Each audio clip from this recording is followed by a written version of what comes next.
Greetings, Inman readers. Greetings on this Friday morning. I'm here with my pal. I'm just so fond of my partner in this venture of crime and debauchery and fun on air with, I always want to call you Danielle Steele, Danielle, because I used to know Danielle Steele. She was married to yeah, she's really amazing. She wrote so much good stuff and a lot of bad stuff. But anyway, it's not Danielle Steele. It's Danielle, the Irish woman, Riley, half Irish. And we're here. Danielle, tell us who we got today. We got a guy that speaks his mind, which I love. I know, I'm so excited. Today we have Bill Lowballing joining us. Say hi, Bill. Hi, guys. My BFF, Danielle, and my wonderful compatriot, Dr. Brad Inman. I'm not a BFF. I want to be a BFF. You can be my BFF. That's our thing, Brad. I don't want to interfere here. Yeah, no. Stuff here.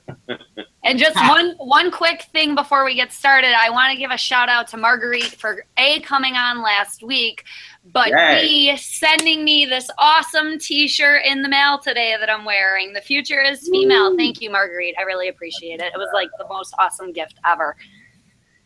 Why didn't I get one? I'm gonna pout. I have a pouty face I can give you. Marguerite, you better send Brad one and we'll make him wear it next week. I will. Send it, Marguerite, and I'll wear it. That's a lot of pressure on Bill. What's he going to send us? Yeah. So should we go over the news? What should we do? Oh, first, Danielle, we're going to ask people to ask questions this week. Last time you and I took, command and control with Marguerite and didn't allow anyone to give us any questions. But this week, right, you can write in questions. Where do they do that, Danielle? I don't even know where they go. So if they're on their mobile devices watching from YouTube, you should be able to scroll right down to the bottom of the screen and there's a place to leave comments. If you can't figure that out because you're not tech savvy enough, you can go right on any of the posts, Inman Coast to Coast, Inman News, Inman Connect, and put the comments there. The wonderful Emrit is monitoring all of the posts, so she'll get us the questions in our little chat box and send away. By the way, our producer is Amrit. Go ahead, Bill. I was going to say they could ask a friend to come in and watch it with them and show them how to be that tech savvy. There you go. Or Google it. Tech tip of the week. Ask a friend to help you use the technology. So should we run down the news of the week here and see what we had really quick, Danielle? And Bill, feel free to jump in at any time. The first one is Andrea, our ace reporter at Inman News, wrote a story that NAR went after a patent troll, settled it without paying them anything. I'm always curious when someone says, we settled and no one exchanged money. It's always like, there must have been some exchange, but I guess not. And this is kind of a hangover. I think there actually was, Brad. What's that, Bill? I think there actually was. I think what it was they were afraid of actually getting involved in the lawsuit. Patent trolls really only make money if they don't have to spend money on litigation. Yeah. And Katie Johnson from NAR, who's general counsel and senior VP, is not someone you want to mess with lightly if she says she's going to take you on. So you have high regard for her in that whole legal department at NAR, huh, Bill? I missed you for a second. I said, Bill, you have high regard for the legal team at NAR, it sounds like. Oh, yeah. Well, Laurie Janik, who was Katie's predecessor, had an amazing track record for protecting the industry and making the space safe for consumers and practitioners. And Katie, who now is general counsel and senior VP, is just an incredibly bright and articulate woman that has the industry's best interest at heart. And I was thrilled to see her appointment. We had worked together on the risk management forum and committee several years before she was appointed. So she's just terrific. NAR's got your back. So patent trolls, by the way, specifics here, gang. If you didn't read the story, you can see it at Inman on the top stories on the right. Every week we take the top 5 of the week, and this is what you tell us you read.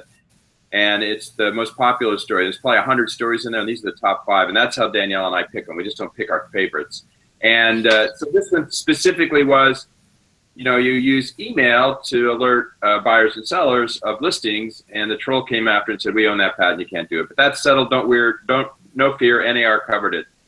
Danielle, the next one, 7 must-dos after getting your real estate license. What was that all about? Yeah, so I thought it was an interesting article, and I really actually enjoyed what he wrote. Basically, 7 things you should do immediately after getting your real estate license. We'll run through them quick. Schedule and attend the GRI course, which is the Graduate Realtor Institute. Attend your state realtor association convention. Yes, yes, yes. And just to expand on this one, not only should you be attending local things, state things, but the national ones. That's actually how I met Bill and Brad. So you always want to try to go to as many conferences, all that fun stuff. You know, it's not just about partying and karaokeing, which is really fun, by the way. But you're going to learn a lot. You're going to meet a lot of people that are going to end up being your friends for life. Download the Podcast Addict app. There's a ton of great podcasts. Start a website. That should be a no-brainer. Find a mentor, not necessarily a coach. We won't get Bill started on coaches. But I definitely agree with this one. You know, you shouldn't be paying somebody $1,000 a month or a week to be coaching you for obvious reasons. That's your broker's job. But never a bad idea to have somebody in the industry that's been in it for longer than you have that can give you some pointers if you do have an issue if your broker is not around. Get an accountant. Yes, something I learned when I was 19 years old and owed the IRS $20,000. That was fun. Subscribe to Inman, of course, or otherwise you're going to miss out on all the fun. So yeah, those are the 7 things. I really love that article. When you're going to work your leads and make some money, though, and all that. Yeah, you know, I kind of thought the same thing too, but I think, you know, and I wish I had done some of those things. Like I didn't get really involved in any committees or anything until the last few years. And now looking back, I really wish I had gotten involved a lot sooner because I've learned more in the last few years by, you know, meeting other agents and going to conferences and things like that than I did the first few years in the business. Yeah. So, you know, I think some of this, the GRI, I think that might be a little intense to do right off the bat. I don't even have my GRI, but shame on you. Yeah. You can fix that. I can fix that. I'm going to go for the GRI and the CRI. I actually love that the guy is getting involved in the industry. And he's building a career instead of worrying about just getting past that first couple of sales. Because I agree with Brad, you got to make a living. But I love that at least his focus tip, which is, of course, to subscribe to Inman, focus is really on working on more than just that next sale and learning a lot about how to be better in the industry. And I thought that was terrific.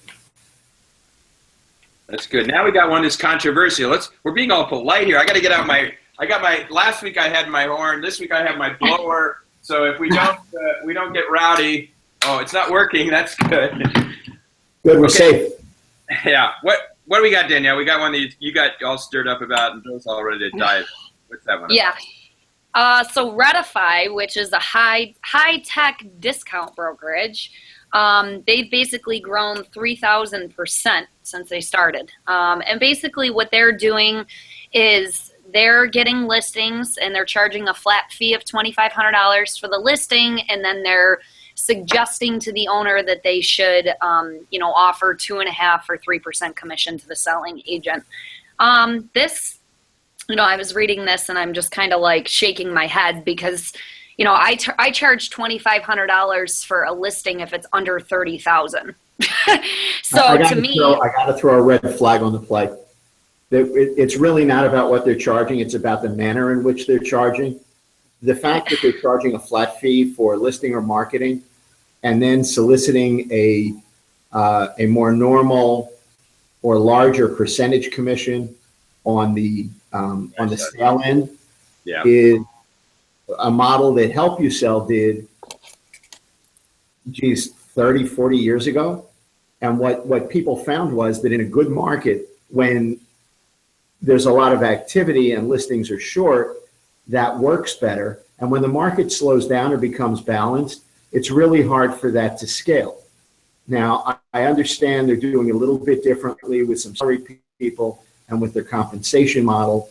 The 3,000% growth, I mean, if you start with no sales, getting huge growth, really getting huge growth is not hard.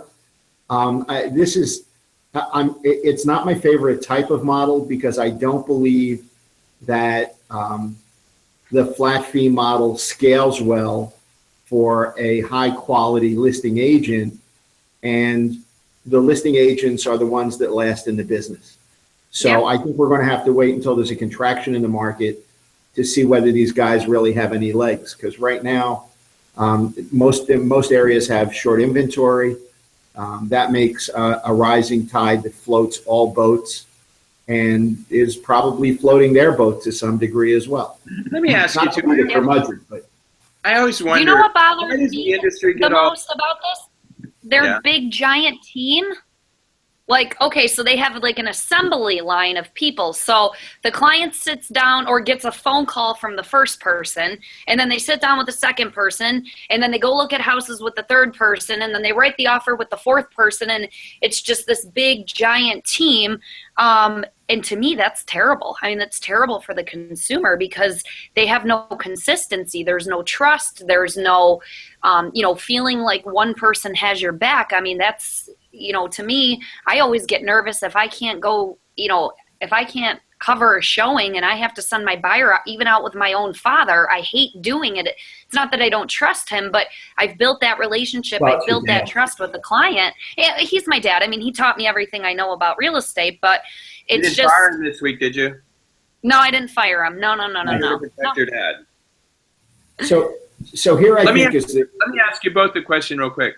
Why do you all get so freaked out? I mean, there's 8% Fizbo. It's going to happen. Inside that market, there's all these startups trying to own that market. If one of them succeeds, they'll own that market. They won't necessarily own your market. And as long as I've been covering real estate and watching the industry, which I so love, and we're a big tent. We're open to all these points of view and models, and it doesn't matter to us.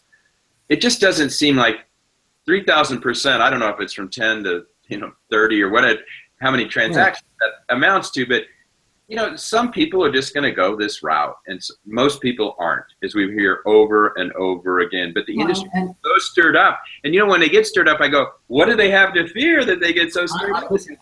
I'm not stirred up. I have more heartburn over the percentage because it sounds like more than it is. I'm not stirred up. I mean, I don't even like the term discount brokerages because these guys don't do the same thing that I do.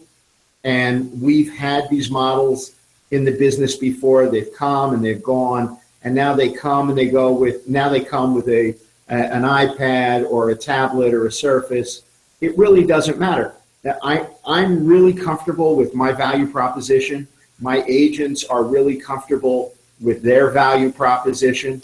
It's been my opinion in every business that the guy who sells on price does that because they don't have anything else to offer.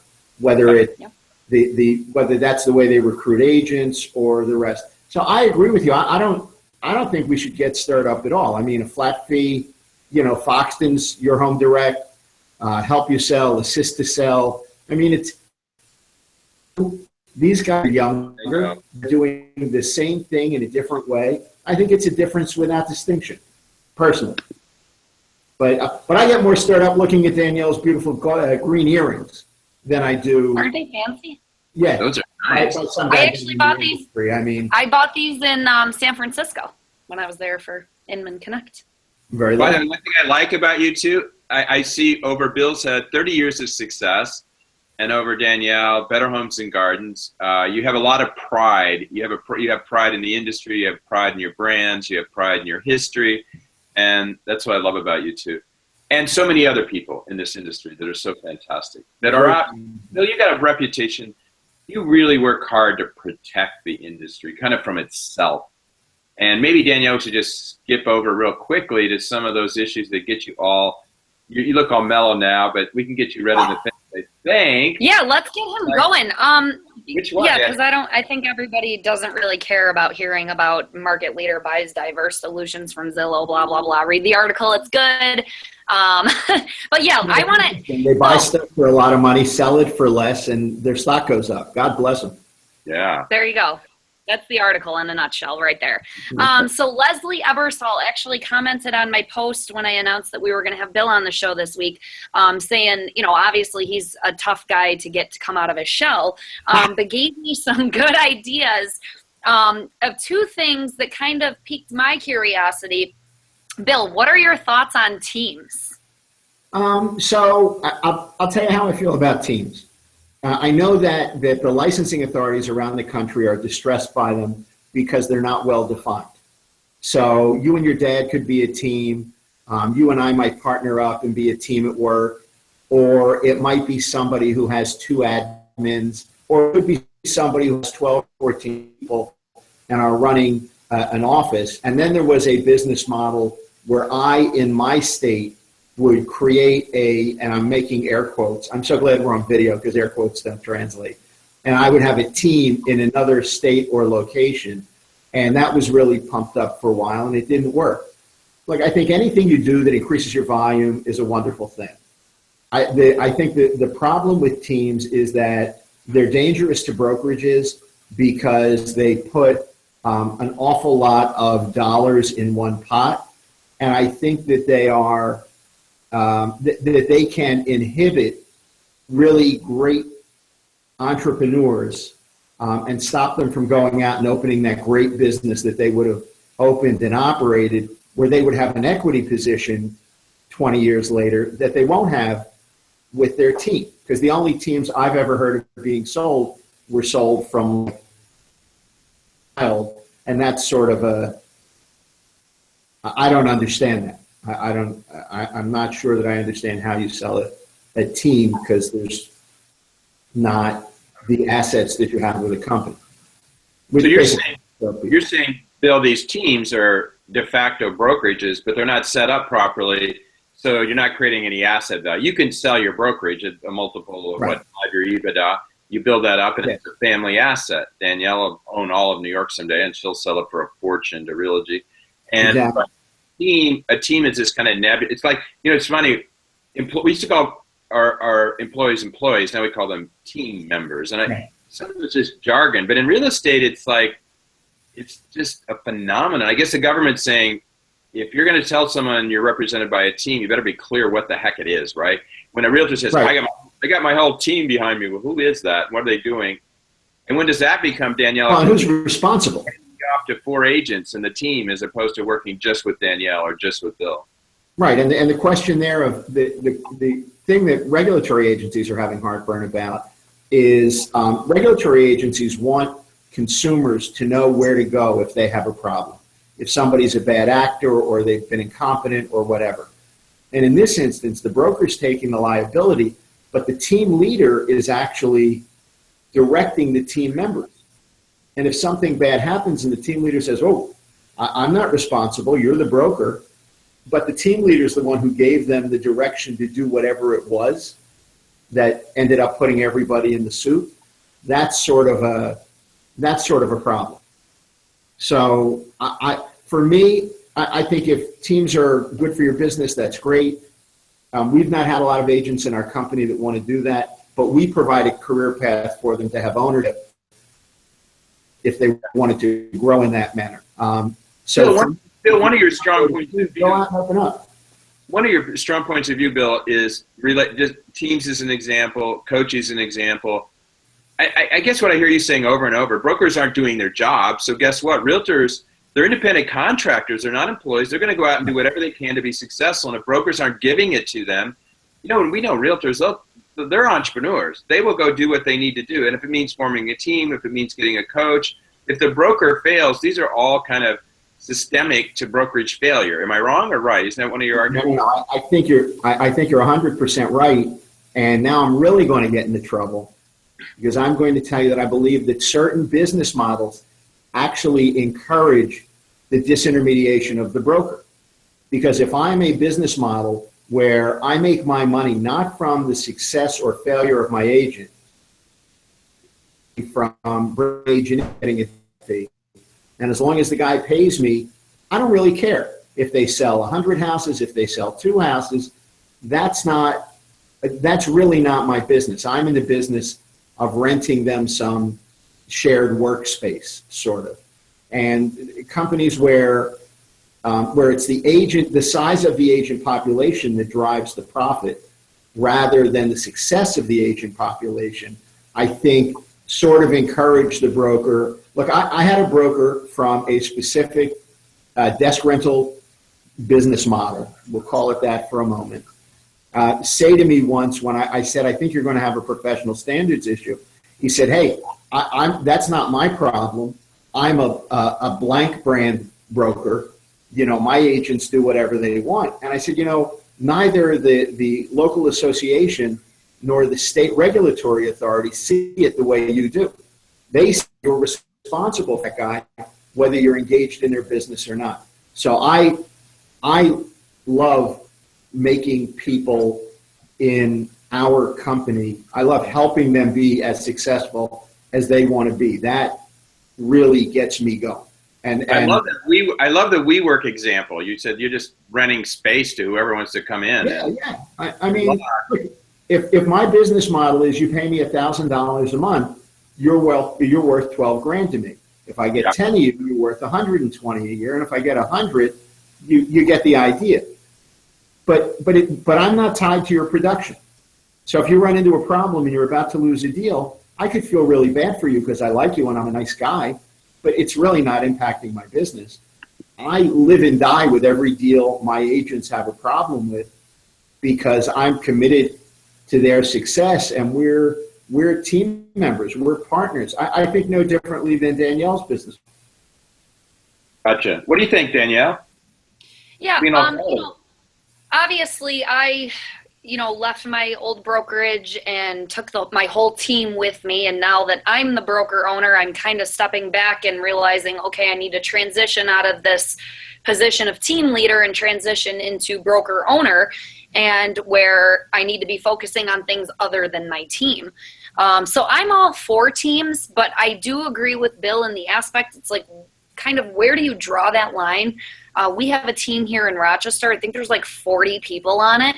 And, they're blowing everybody else out of the water. And to me, when you have that many people on a team, that's a brokerage. I think, at some point, someone's going to have to step in and say, okay, what is a team? How many people qualifies? And at what point does that team get too big to be considered just a team? Because we all talk about market share and, how many houses you're selling out of how many houses total are sold by the real estate board. If one team is doing the majority of the business in a certain area, or they're taking a lot of the business in a certain area, I think at that point, someone needs to kind of step in and say, we can't really call you a team anymore because you have so many freaking people. I mean, you're talking 30 agents and 10 admins. That's not a team. That's a company. I mean, that's just my opinion, though. As far as we get into the discussion about brokerages and who's responsible for what, obviously, I totally agree with Bill. I think it always comes back to the broker. You should always, to me, I'm not a very greedy person. I love to live a good life and do the things I want to do and travel where I want to. But I'm not going to sit there and count out every single penny that my agents are making. If their deal dies, I want to help them bounce back from that and get back into that positive mindset so they can focus on the next thing. But I see a lot of these brokers, they're just so focused on production and, number of units sold, and they're missing the point. They're missing what it's all about. It's about the customer. It's about the family. It's about the first-time home buyer that saved up for 10 years, $50 a month for 10 years just to be able to buy a house. So I think, and you're always going to get the brokers that are going to do that. That's never going to go away, unfortunately. Hey, gang, for next week, let's talk about a couple things coming out. Teak, I promised it last week, but it's going to come out next week. Teak's doing a really fun story on what can you talk about on social about commissions, what's illegal, what's not. I know both of you are putting tape over your lips right now because you don't want to mention the word, but there's a lot of misinformation. There's a lot of agents that think they can't say certain things and can't say other things. And he goes back in history. He gets a lot of good help from NAR's legal team, really understanding what you can and can't say. And probably at the end of the day, so I leave the show with good advice, it's you can say a lot more than you think you can, but it's probably better not to. And then so I don't know, what's your thought on that, Bill? Are we all paranoid about So I don't think Danielle and I shouldn't be talking about what our companies charge, the manner in which we charge them, that sort of thing. I'm fine talking about compensation structures for agents. That's not the same thing. where DOJ gets heartburn is the idea that realtors, the tens and thousands and hundreds of thousands of companies that are out there somehow have this agreement as to what we're going to charge and the manner in which we're going to charge it. And that's not true, and I know that's not true, but we don't want to give indication we're having a conversation. Right. I don't really care what anybody else charges. I know what my values are, I know what my costs are, I know what we provide, and I know what has to work for my company. And that's how we come to our pricing structures with consumers. Gotcha. Bill and Danielle, here's another one. I'm curious what you all think. It's coming out next week. Another teak story. What do you say to buyers who insist on lowballing offers like Brad Inman does when he buys a house? What do you say to me when I say it's listed at $750? I actually go for it. Yeah, I actually had a guy recently call me on a property that I owned that I had for sale, or that was like, I don't know, 2/3 of what we were asking, close to half. And the guy sent me a note and he said, would you just call me and tell me, where you think the offer falls? And I called him up and I said, I think you call it ridiculous because the offer is so low. And he said, well, that's not very professional. I said, look, the offer is just so low, I don't know how to respond. And the guy doesn't seem to be the real deal. And then he sort of softened up and said, I've been insisting on throwing these really low offers. He thinks he's going to buy something, and then they get sold for more money. And I said, look, if you find a property that this guy's throwing in a silly lowball offer, good deal, call me, I'm your buyer. I'll buy the property because I don't mind paying for it if the deal's good. And you can be the agent because it sounds like he's doing a lot of homework for other investors. So I think if you want to buy something, you step up and pay what it's worth. You want a good subscription to that information, you pay for the Inman subscription. Yeah. Take what you get in free newsletters. There you go. Let me ask you another one. So we got a story coming up. You could probably help the reporter because she's working on it right now. You got a home that won't sell. It's going nowhere. You don't have any offers. Months and months and months. You're halfway through your listing agreement. How do you reboot or revise your strategy in a home that's not selling? You sit down with the seller, you close your eyes and rethink the whole thing. What do you do in that situation where you're just stumped by the market's not helping you out? You lower the price. Where's the audio on you, Brandon? Done.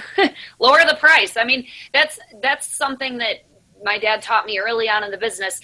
Pricing a house is not a scientific formula, but there's two things that happen. If I have a lot of people looking at a listing and we're not getting any offers, the price is too high. And if I don't have anybody looking at the listing, the price is too high. I think that no matter how beautifully it's staged or how many professional pictures you get taken, any of that, it's all BS. It all comes down to the price. A good list price is going to sell a house, period. Gotcha. And let's end on this one. What's a red flag, Bill and Danielle? What's a red flag that can kill a real estate deal? What's the one thing that kills a deal? What's the one thing? Like what point in the deal? There you Just go. one thing? Yeah, there isn't one thing, right? Okay. Well, stupid question. Let me rephrase that. Let me take out my blower and blow my head. Wait, I'll give you the one thing. The one thing that kills a deal is when the agent forgets that they're an agent and begins to need to win. It's not about what the client needs anymore. We all have strong personalities, and sometimes the agent gets so invested in winning the argument with the other agent, getting the position, that they lose the deal. They win the fight, they lose the deal, and their client's the one that suffers. So that's the one thing I think that loses the deal. Well, they say be happy, not right, or something like that. It sounds similar to that. Would you rather be happy or right? Yeah. I'd rather be I want to happy. be both, but that's just me. You are right all the time. You're happy. Once again, my agenda that I spent a lot of time creating this morning, we forgot to talk about, is that one article that was published by Robert Wagner, Why Agents Should Shut Up and Listen to the Consumers. Something he said in here really bothered me. It really got under my skin. He basically compared real estate agents to Starbucks, saying, and I quote, agents and brokers are no longer a necessity. We are a luxury. Bill, what do you think about that? I think that the gentleman needs some career counseling and should possibly consider another line of work. Because if he thinks I'm a necessity. I get my sellers the highest price, the best terms in the shortest period of time. I get my buyers the lowest price, best terms in terms that work for them. I guide both of them through the most complicated personal financial thing that most of them ever do. And I do it with their safety and their best interests are at mine. So I don't think we're a luxury. When I bought my place in LA a number of years ago, having been in the real estate business for decades then, I guess I could have gone to a for sale by owner and I could have tried to represent myself. But instead, I went out and found somebody to advocate for me that knew the local laws, knew the issues, and I ended up buying new construction instead of a resale. I mean, it really, and I'm 7 years later, I'm thrilled to death with my purchase.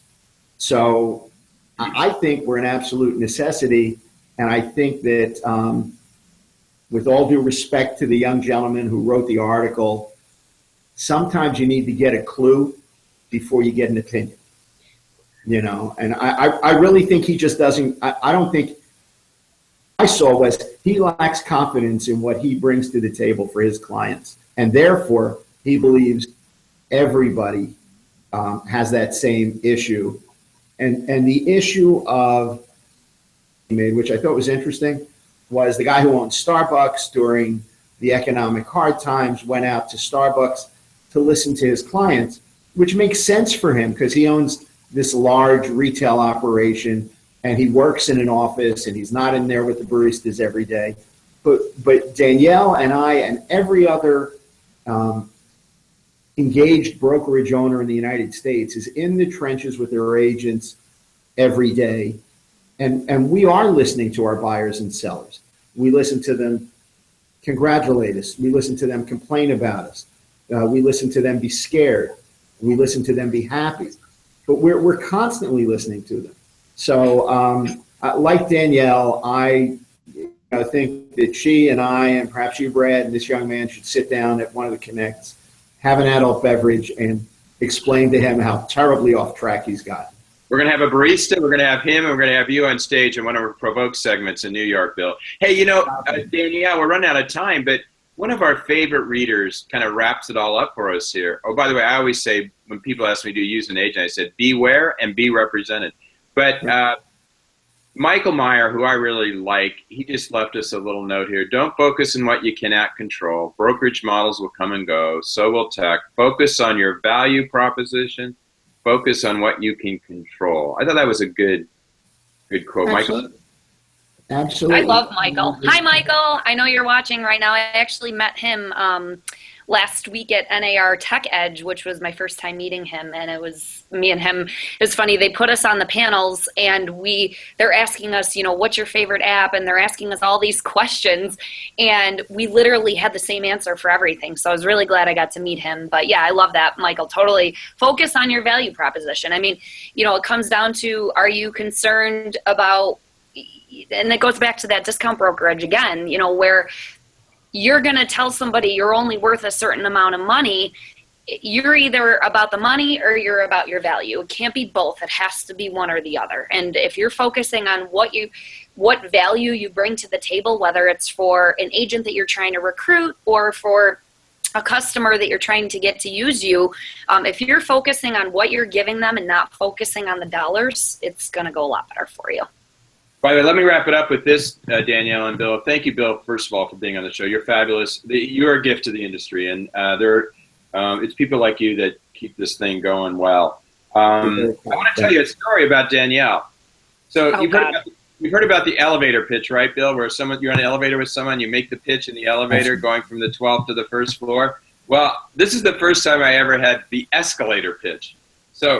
But the interesting thing about Danielle's escalator pitch to me wasn't that we were on the escalator together going the same way. He was coming down the escalator, and I was going up the escalator. And it was right in the middle of Connect, where I was kind of focusing on these 4,000 people that came over for dinner. And she got me for, about 4 seconds when you're going two ways in an escalator? and pitched me about being on stage and something about, I don't know, Instagram or Snapchat or something. And I said, hold down, girl. I'll get back to you about that. But anyway, I was so impressed by her eagerness, her willingness. And so from one generation to another, you two, you all are doing great work. And Danielle, great to be on the show with you. Thank you, Bill. And gang, all Inman readers, we love you. It's all about you, not us. And we'll see you next Friday with a new interesting guest. Adios.